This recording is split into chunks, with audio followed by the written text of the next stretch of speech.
Galanni Gooftaadhaaf haa ta'u. Sagalee Waaqayyoo tokkoon iddoo tokko dubbisa. Akkana jedha Yohaannis boqonnaa 20 hundumti keenya sagalee beennuudha.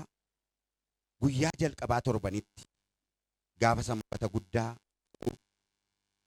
dukkanaa'utti jiru obboroodhaan Maariyaam isheen Magdalaa gara awwaalichaa dhufte.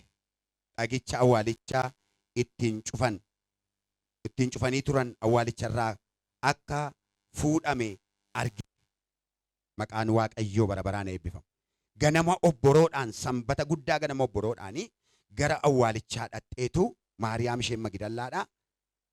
Dhagichi awwaalicharraa akka inni fuudhame argite. Ameen. Ameen. Mee har'a ganama kana hidhaan ajjiniin. Har'a ganama kana hidhaame Waaqayyo waan haaraa tokko na agarsiisaa hidha. Gaaffii koo narraa kaasaa hidha. Dhiphina koo narraa kaasaa hidha. Yaaddoo koo narraa kaasaa hidha.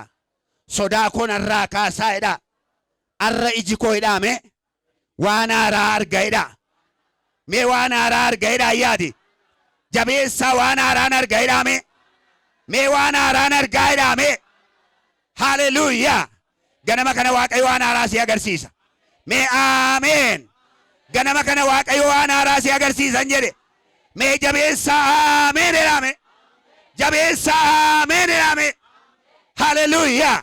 Namoonni waan haaraa arguuf dhuftan waan haaraa argitanii baatu. Maqaan Waaqayyoo bara baraan eebbifamu.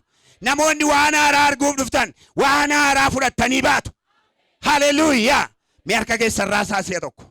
Harka keessan ol kaasaa gara Waaqaatti. Dhimma biyyaaf daqiiqaa tokko kan hin caallee fuula Waaqayyoo duratti dhiyeessinee kadhannaa. Galanni Gooftaaf haa ta'u. Waaqayyo biyya keenya akka inni gargaaru. Haleluuyaa. Haleluuyaa.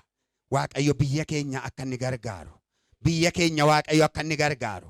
Biyya keenya karaa ba'aa, karaa lixaa, karaa kaabaa, karaa kibbaa jiru, karaa giddu galeessaa jiru Waaqayyo akka inni gargaaru. Mina duukaa jedhaa maqaa Yesuusiin jedhame. Maqaa Yesuusiin jedhame. Ganama kana jedhame. Waa'ee biyya keenyaaf si kadhannaa jedha. Biyya keenyaaf nuu ka'i jedha. Nagaan biyya keenyaaf haa ta'u jedha. Mo'ichi biyya keenyaaf haa ta'u jedha. Gargaarsi biyya keenyaaf haa ta'u jedha. Duuti garaagaraa biyya keenyarraa haa dhaabatu jedha. Maqaa Yesuusiin haa dhaabatu jedha. Maqaa Yesuusiin dhaabachiifneerra jedha. Maqaa Yesuusiin danqineerra jedha. Haleluuyaa. Haleluuyaa. Haleluuyaa. Haleluuyaa. Harka keessa olitti rukutaa ulfina Waaqayyoof. Galanni Waaqayyoof haa ta'u. Taa Waaqayyo isin haa eebbisu.